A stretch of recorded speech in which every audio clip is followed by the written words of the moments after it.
لیژنەیەکی نوێ بۆ چاودێریکردنی نانەواخانەکان و فەڕن و سەمونخانەکانی هەڵەبجە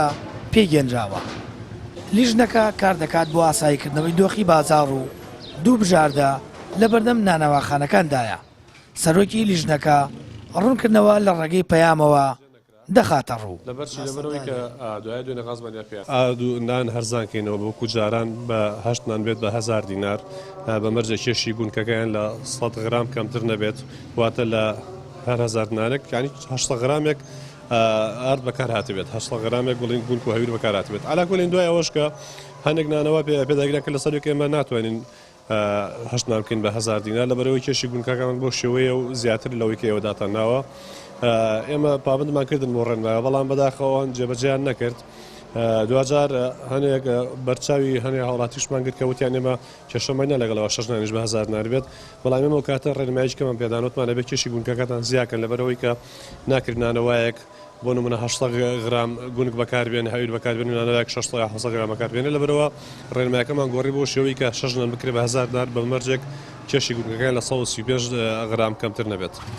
نوێنەری نانەواخانەکانی هەڵەبجاش باز لە گەیشتن بە جۆرێک لە لێکتێگەیشتن دەکات بۆ چارەسەری کێشەکان. دەژڵێت پابەندی ڕێشوێنەکان دەبن و 6 نان دەفرۆشن بە 1000 دینار بەڵام دەبێت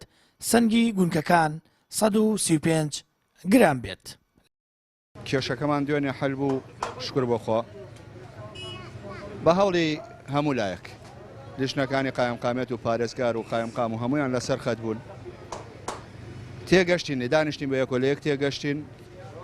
قسەی هەردووکمانیەکێ بوو بەڵام لە یەک تێنێگەشت 8 نان بە 1000 6 نان بە 1800 غرام بێ ئێمە 800 غرام نان ئەین بە 1000 ئێتر ڕقەمەکە تێکیا بوو ئەنای سەمە 800 زیاتر ئەم نانە ئەی فرۆش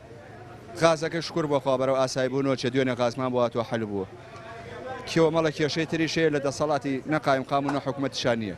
گرانیەکە لە عالەماوایە ئەوە دەسەڵاتی کەسیتیانە چارمانێوێ لەگەڵیا بڕ یەکەم خۆم بە لیژنەکەم وتووە دوێنێ وتم لە منەوە دەست پێ بکە هەرکێ پابەند نابێت سزای قورسی بە بەپێی بە دوواداچوونەکانی پەیام قەیرانی غاز بۆ نانەواخانەکان چارەسەر کراوە هەرچەندە پێشتر بەشێک لە نانەواخانەکان ئامادە نەبوون پابەندی مەرجەکانی قایمقامێت بن بەڵام ئێستا دەڵێن هەر کەس پابەند نەبێت سزا دەدرێت و 6 نان بە مەرجێک قورسایی دیاریکراویە بێت دەدرێت بە 1000 دینار. بەم ڕێکەوتناش نانکردن بەدار لە بەشێک لە نانەواخانەکان لابرا. سامان فەتاح کەناڵی ئاسمانی پەیام هەڵەبجە.